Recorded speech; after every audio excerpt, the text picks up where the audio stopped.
fast, Oh, as yeah. opposed to like, oh, if I just divide it by two, it's actually still 70. Okay. I Because see. you might run into that, so don't let that confuse you. Yeah. It's just the way that they They programmed can it. you can get it They kept it slower. at 140 instead of 70, but they're both the same thing. It's just the way that they're counting it. I see. Okay. Yeah, and I'll actually show you that right now on my band lab. So I was doing a trap beat, and I kind of was treating it as halftime also. So I'm gonna go ahead and rest there. So like Marlon had his at like 130. I actually had this at 90, but I just put it back down to 65 to show you that you can treat 65 as if it were or 130. It's just the drums are gonna look a little different in your drum sequencer. So when I have it down at 65, they're gonna look a little bit more like if you were doing a boom bap beat. Whereas if you're doing 130, I might have my snare where the 3 is instead of the 2 and the 4. So Mhm. I'm gonna go ahead. I'll play these drums. These are just some like basic trap drums I had going. And so what I did with these drums is I added a little extra kick on the 1 E and so I added a little one here on the 16th note, and I still had the snare on the 2 and the 4, but then I added these little extra snares, and actually I could move these up to this sound right here. Let's see. So I'm gonna change these ones to right here. So now you have.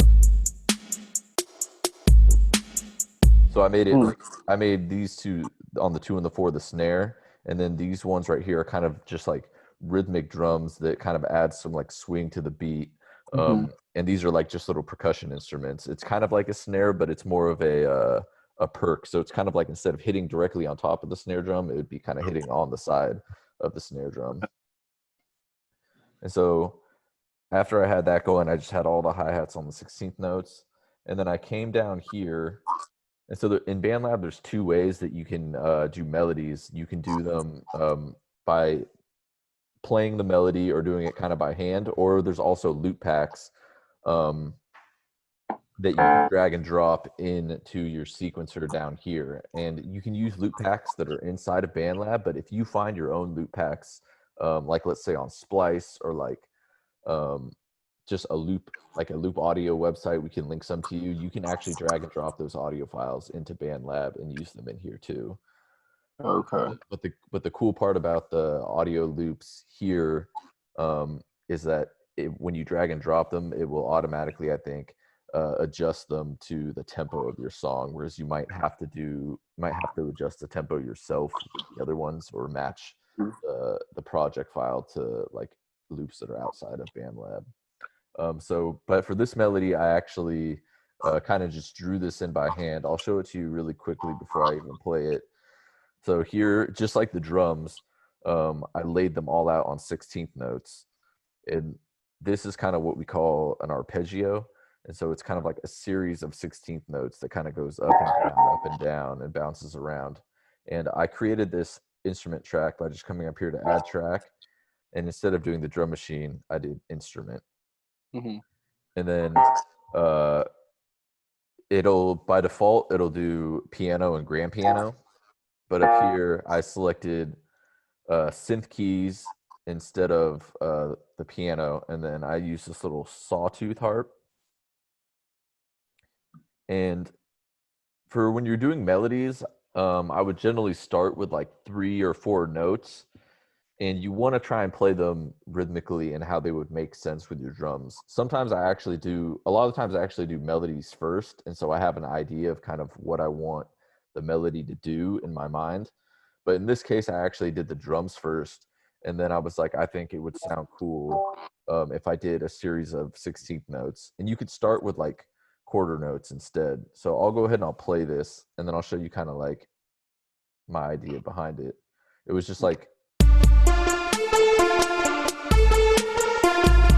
I actually had this like up at 90, so it was a little faster.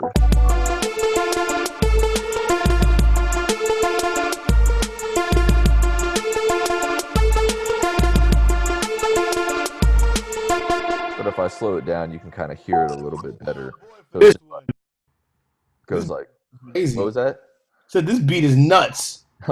Mhm. Yeah, I might just take this melody out of BandLab and plug it in somewhere. But Where's the baby pterodactyl?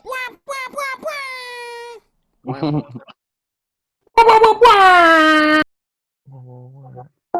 right, so I'll solo the melody without the drums, and it just kind of goes like 1, 2, 3, or it would go like 1 E and 2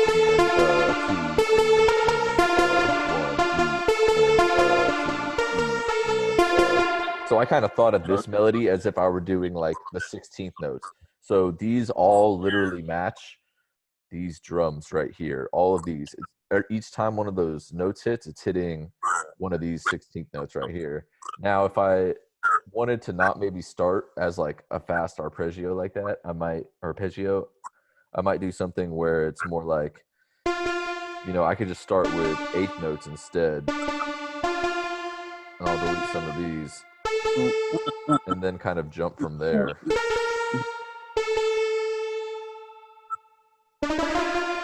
So it might just go like, oh, I need to mute this one.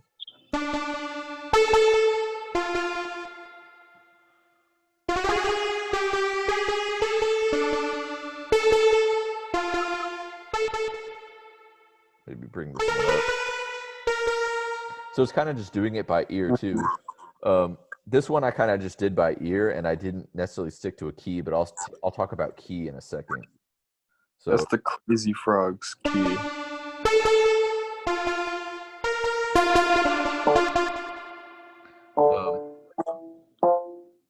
And then the other thing I did to this instrument is there's a little effects thing down here. So actually this instrument did not sound nearly as cool without the effects. So I'll turn the effects off, and I'll show you kind of what it sounded like without them. It was just like a saw wave.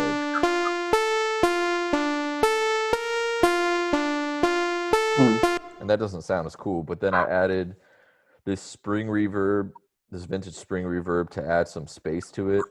I added a little chorusing effect, which makes the instrument maybe a little bit wider. And then I added this filter echo, which, if you know like just what a general echo is, it kind of fades it out. So if I turn the echo on and off, kind of does a da-da-da-da-da-da.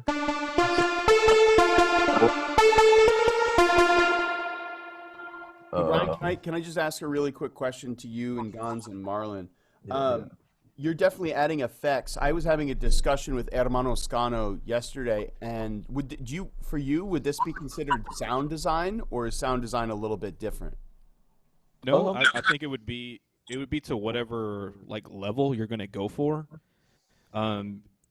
It would be where, say, if you added an echo and changed, say, the pitch of the sample, like you're technically restructuring the design of that sound. Yeah. Now, if you're going like really, really bare bones, you're just starting out with one like sound wave and then using these variety of techniques to create something brand new, then I would say that's sound design times 10. Yeah. But you're still in that same group of designing that sound. Because if it was just the stock sound and you just use that, you're like, okay, I'm just playing the sample as opposed to recreating the sample differently by other means. Hopefully I didn't confuse anybody with that. Yeah, no, I mean, I appreciate your answer. No, I guess what I just wanted to point out was there's kind of different levels of customizing your sound, and I was really impressed actually with what Brian did with the original sound and transforming it into kind of a new sound that sounds really cool by adding all those effects. I was literally studying his effects chain and thinking, wow, I got to try that too. Yeah, I mean, I feel like this is maybe towards the end of your sound design, adding like the reverbs and the echoes, whereas at the beginning, what you can't do within BandLab is like, if you're taking just like a sine wave and then you're adding, LFOs, and then you're adjusting like the ADSR like that. I don't do too much of that myself. Like I'll usually take presets and I'll tweak all those different things, and then I'll add the effects on top of that. Hey, Brian, I'm just going to pause you for 1 second. Noah, do you know what ADSR is? I'm not sure, no. Okay, so that's an acronym, right? It's a producer talk for attack, decay. Wait, AD. Yeah, attack, decay, Okay. Sustain and release. sustain, and Yeah. release, which are different ways you can affect the sound. So attack is like really how quickly something happens, how quickly it attacks, right? So if you have a really quick attack on a sound, it's going to be punchy. You're going to hear it right away. But if it have a longer attack, it's going to be softer, slower kind of coming in. So if you have like 808 kick drums have a fast attack for high frequency, so you hear that punch, the pop, like the boom, boom. But like if you would it be if you increased or decreased the attack, then it gets softer, it has a longer. Yeah, it might come in a little bit slower. Like sometimes you want to increase the attack on an 808 a little bit because a lot of the times you're taking an 808 and you're layering it on top of a kick drum, and so you don't want those to clash maybe so hard. So like you might increase the attack on an 808 slightly so that the 808 doesn't hit exactly when the kick drum hits. Otherwise you might get some distortion. You don't necessarily have to do that, but like, and then there's also things like side chaining, which is basically modulating the attack. So like you want to make sure that like some of your stuff isn't just all on top of each other, basically. That's like something. Those are just really important words to know. Maybe, I don't know, maybe you guys want to spell out the rest of not to get sidetracked too much, but I think that's really important for Noah and for anyone to know about the the ADSR. Those are, it's like that's on every beat making program that I can think of usually. Yeah, because I was gonna add to that. Because what's gonna probably start happening, Noah, is you're gonna start finding all these drum sounds that you really like, and your first instinct is you just want to make everything loud. Yeah. Yeah. You just want everything really loud, and you're like, because I want it to hit hard. But all you're doing is like amplifying all the sounds, and eventually in that beat, everything is gonna get lost. So like the next tier, like as far as the next skill set you'll start to learn is really how to adjust volumes and frequencies. But the important thing with what Brian is going over with the melodies is just starting to build something. Yeah. Exactly. And then with your in regards to the drum programming that Marlon was talking about, do you feel more confident? Do you feel better about that, or are you still kind of confused with some? No, I mean, I like that they made it pretty simple. And the BPM, they make it easy. You can tap your own tempo. I was going to say an exercise that you can do, because they were talking about how you can bring a sample in there or a loop. If you say you found a sample or a loop that had like a trap drum beat already made, you can see how the waveforms are, and you can try to copy that with your drums.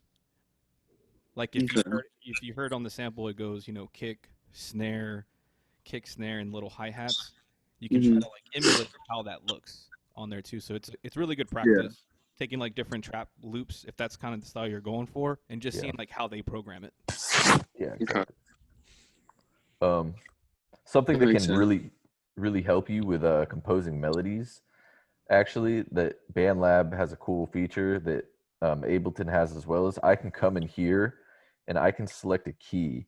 And so basically, oh yeah, I saw that. Yeah, like every song has a key, and each key, at least in like in most Western music, is like either like major or minor scale.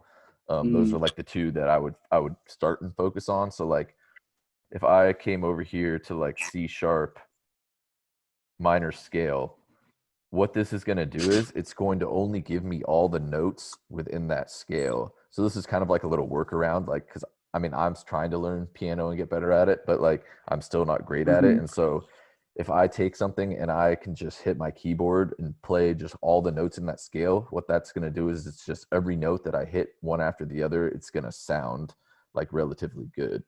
And so every scale basically has 7 notes, and like from here, if you see on the keyboard, this is every white note right here on the keyboard, that's to the left of the 2 black keys. So it goes like 2, 3, 2, 3 with the black keys. So this white key right here is always a C. Yeah, C, D, E. Yeah, I'll take this out.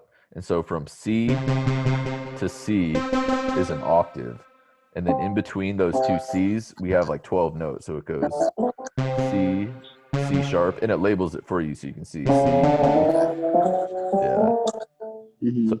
So then we have a major scale. If we go from C sharp and I do major scale, then we do. It gives me Oh, only they those just give 7 you notes. the sharpened flats. I see. Yeah, it just gives me those 7 notes that are in that scale instead of. It basically takes away 5 of the notes that would be from C to C in that octave. And from C to C, right here is what we call an octave. So from here to here is an octave, and there's 12 notes in between. But if I put this on major, it's going to just give me the notes in that scale. But if I go to minor, it's going to change them slightly, and it's going to sound a little darker.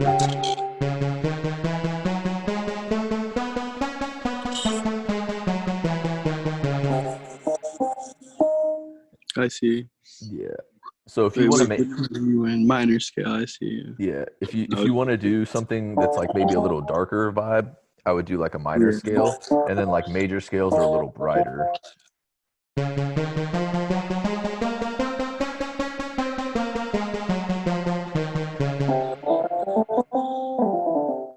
Yeah, the Nice. minor tends to be a bit different. Yeah, it's kind of like it's just like a little darker, or a little bit like maybe you could say it's darker or sadder, or I don't know. You could describe it like in any kind of way like that. But then like major's like happier and brighter. Definitely is. Yeah, that's how you can. That's what I've been doing, at least on the because I brought my keyboard over and Oh, nice. from my dad's, and Perfect. I try and like find notes that are interesting and kind of like play it out on here first, and then see if I can. I don't know if this thing has MIDI though, but I also have a MIDI keyboard thing that I use. Yeah, you can definitely hook up MIDI keyboards to this too and play them, and then you can record them up here. So if I hit the record button, it'll give me a little play in. I don't have my keyboard hooked up.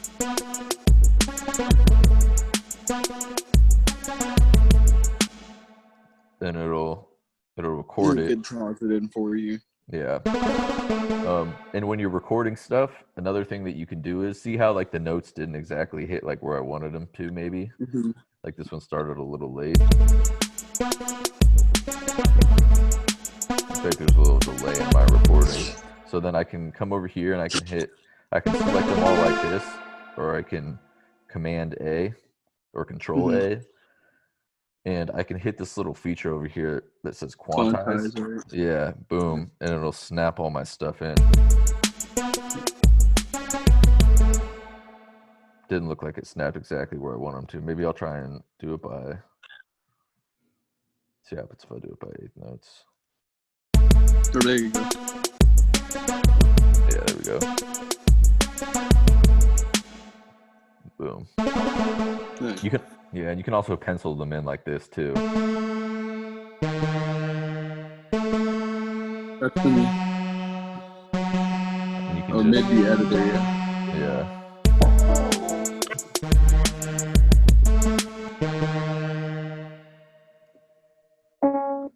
And then you can adjust them by hand.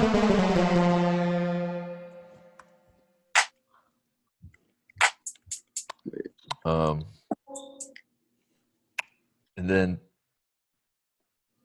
if you do you wanna experiment and like mess around with like the MIDI editor and the instruments on this for a little bit? Yeah, I was just trying to. Yeah, try to see if you can build a melody, Noah. Yeah.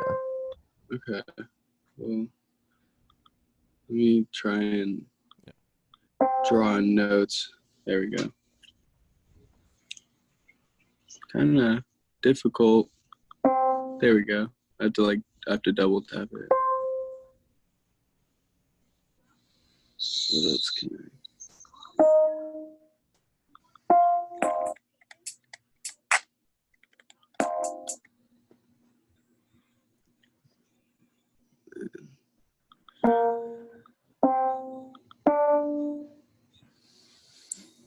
We could just do it like that.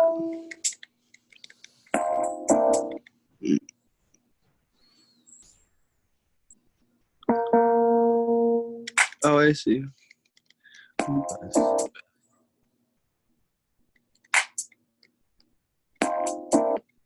So it looks like you're already trying to build chords. Yeah, see, you're trying to level up already. Yeah.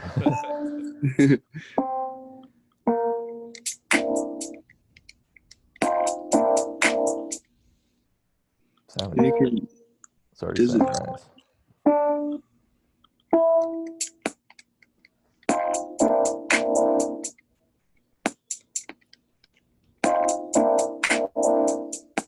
Can I can pull it out, right? Yeah, there we go. Yeah, you can extend the loop.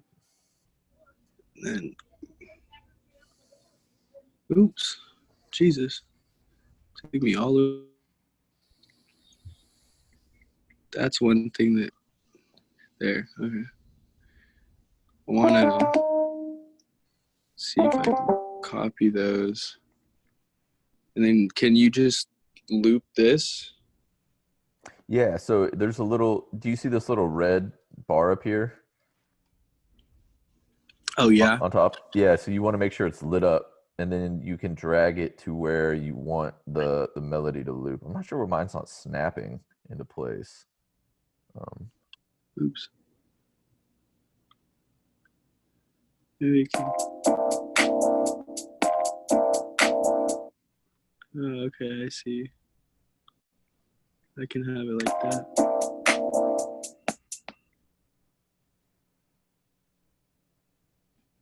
Huh.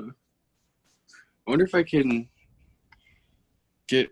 If I just plugged in my MIDI keyboard, would that just immediately start working? I think it should. It should. Yeah. Let me see. If I have it in the bucket here.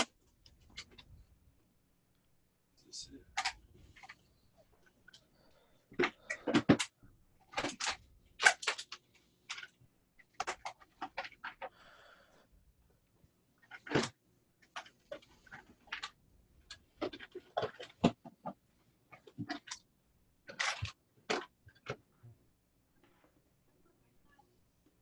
Do you happen to know what type of MIDI keyboard that is, Noah?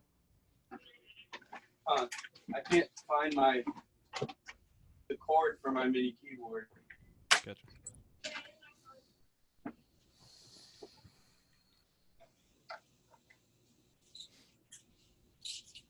The keyboard, just not the cord.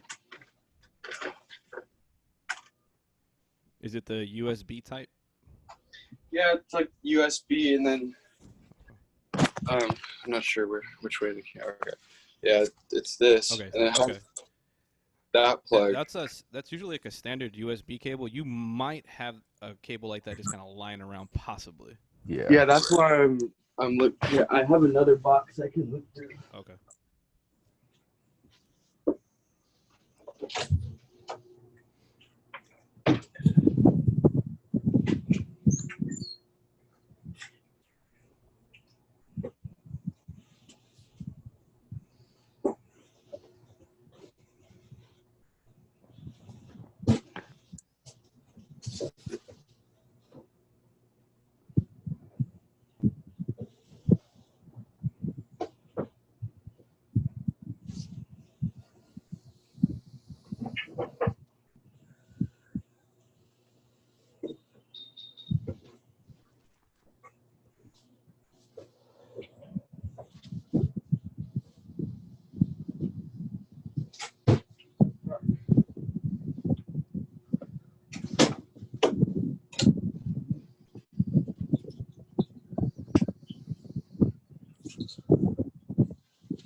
Just checking in. You doing all right, Noah? Sound like something's falling on your head or something. Yeah.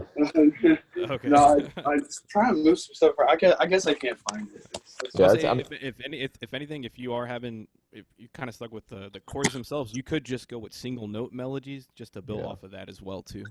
Okay. Yeah, definitely. Then yeah, I might. As But I well definitely just- like that you're trying to go complex with it as well, Yeah. for which sure. definitely having the keyboard will help. Uh-huh. But as far as like trying to start out with your melodies, because what could happen sometimes is you'll start trying to build chords when you're not quite sure how to build them quickly. Mhm. Yeah. A good rule of thumb is you can start trying with single notes and build off of that. Yeah. Okay. Yeah, Yeah, I'll definitely try that instead Yeah. then. sometimes I'll I'll try like the single notes like you said, and then I'll make that kind of like maybe a bass line or use like a bass, have the bass notes, and then Mhm. from those single notes, then you add the two extra notes or however many notes you want to on top of that, and Okay. then Yeah, that makes sense. Because the chords just sound a little bit better on here sometimes, but single notes definitely makes it easier. I'll just hear. And what you're saying with chords is absolutely right. As far as it sounding, throw the word lush in there. yeah, But even with that, once you take away those layers, they're kind of built off of one note that's being stacked. Oh, okay. They'll call it like the root note of that chord. I see. So, like, if the root note would just be like a simple C. Yep. So you can do it where you're going up 2 steps to create the second note, and then another 2 steps. So they'll call that a triad, a 1, 3, and a 5. Yeah.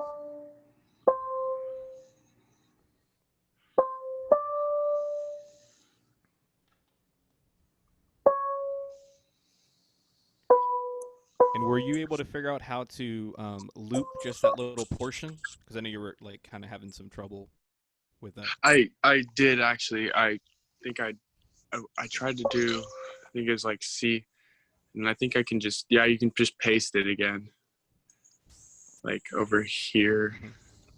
Yeah. There you go. Yeah, that sounds weird though. All good, man. You're doing good. yeah, I did really good.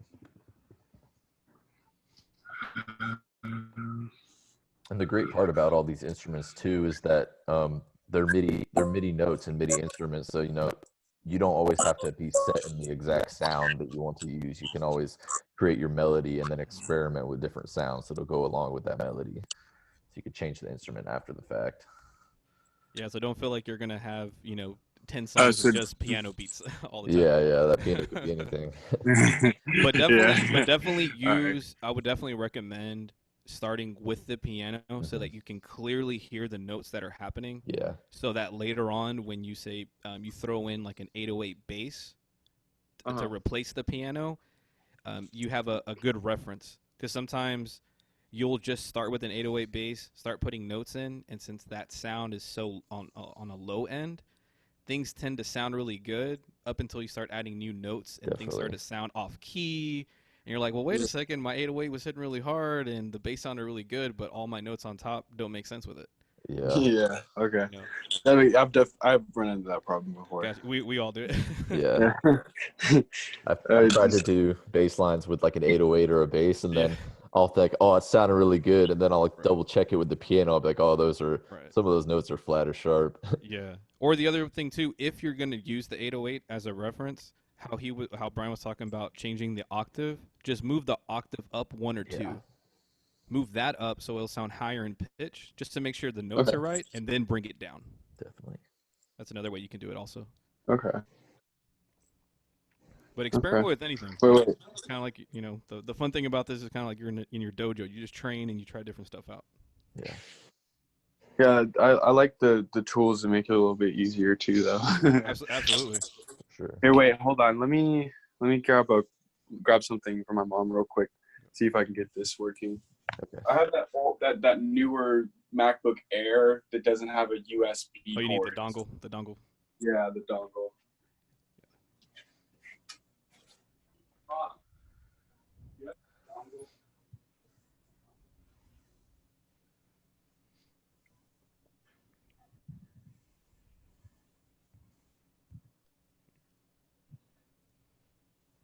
That's my first time seeing that BandLab. Is that an online production DAW?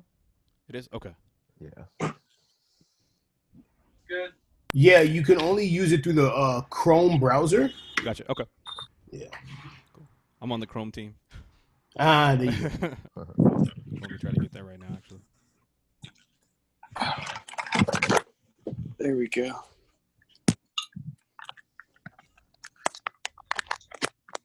Oh, nice. Lit up. That's how I know it's working.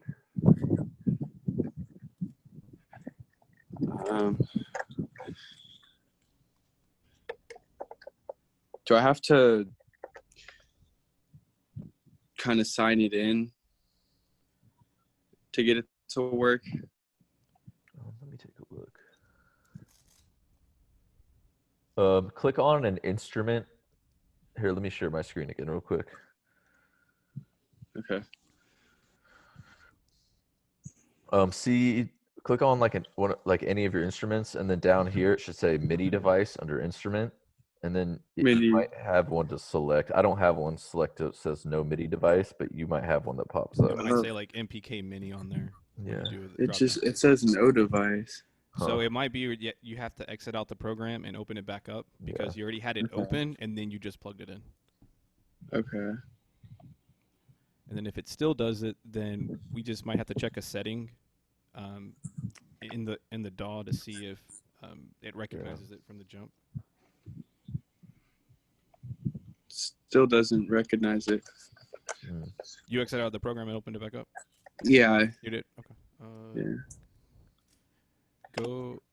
Go to your settings tab and see if there's anything that says like MIDI device or MIDI preference. It'd be near the top where it says like file, edit, view, settings. Yeah. No, nothing there. Appreciate it, Ryan. Yeah, I don't see anything. Let's see. Hey, gentlemen, sorry to interrupt. I got to make some moves, and it is coming up on the end of the workshop. Okay.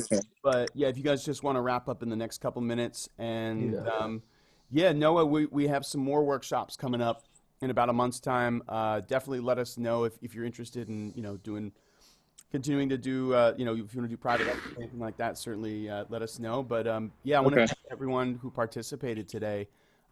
Really, just outstanding instruction. I'm learning by watching you guys and seeing what you're doing. So it's humbling having all you guys here.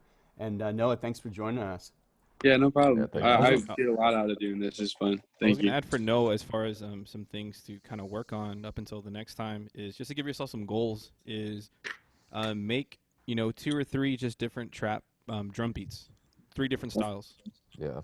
And then try to do, 3 different melodies. And they can just be, Okay. 4-bar melody and have 3 different types. Just so you can start practicing how to create different melodies. If you get stuck with it too, you can always, you have a record button on your phone, just start humming melodies out too. Okay. Yeah. And then try to see if you Just can, trying to go if you back can try to to it mimic and it. see if you can. Yeah, and try to play it back. So if you're going la la la la, you're like, oh, how does the la? Oh, la, yeah. la, la be? And do it like Goes it up. might feel really cheesy, it might feel really corny, but it gets the ideas flowing. Yeah. Yeah, no, because like sometimes you're sitting there and you're like, damn, I don't know if I'm gonna remember the way that sounds later. Right, So, and one other thing too that I was kind of noticing is you would play the drum as far as like having the drum track playing and then trying to add the melodies and then stop. What I would suggest that you try is just let the drum keep playing and then try to just start adding in the notes. So you're kind of flowing better with the music. You're not constantly stopping. Yeah. I see. Because sometimes that'll kind of throw off your mental game as far as I just stopping, get worried you like I'm gonna annoy someone with the continuous beat, but I'm probably not, honestly. no, and anything you can always wear your headphones. Yeah, exactly. Yeah. Yeah, just for the do that. headphones. Yeah. Because it's one of those, it'll kind of keep you in that creative flow. You're not constantly being interrupted. Definitely. Yeah, I don't. That doesn't help at all. Because I got a little brother and he's Gotcha. always in my business. So Gotcha. yeah. Maybe you could tell him to help you with melodies. Yeah, maybe. He's But keep it up, musical man. kid. I really like your attitude and Yeah. trying to just keep getting better. That's awesome. Thank you. Yeah, I've been focusing on piano classes I've been taking recently, That's awesome. so that I can try and translate that. But even if not, I just like even if I don't translate, I just want to at least know the piano a good bit. So No, that's good. That's a good goal to have. Yeah. Thank you. Totally. Yeah. Other than that, study some, drum patterns. Like listen to drum patterns in some of the songs that you like, and just kind of hear like where they're placing their kicks, their snares, Absolutely. their arranging their hi hats. That's like important to know. Okay. Just to get those kind of grooves, those feels. And I don't know if you dance or not, but like for me, like what I've been of recent kind of getting a feel for is how certain drum patterns are making me or other people move, right? Okay. Like, you know what I'm saying? Like what movement, like what kind of groove do I need in a beat to make a To get certain that. move work? Yeah, you know, that's always helped me. Yeah, absolutely. Have movement when you're. Don't just sound like a robot trying to make your beat. Like enjoy it. Like move. You'll be surprised like how naturally your body contains that tempo that you're looking for just by just moving around. So it's very important. Okay. That's good to know. I have a pretty rope body when I make my my beats. So. But yeah. All right. Well, thank you guys. No Thank problem. you. Yeah, Thank you for sure. tuning in. And enjoy, have fun, and hopefully we will talk to you soon. Yeah, definitely. I'll try and get something set up again so I can learn a little bit more. Once I have my FL Studio set up on me. But, There you go. For sure. yeah. All right, guys. Peace. Thanks to everybody. Peace. We are Good. out of here. All right. Later. Have a good one, guys. You too.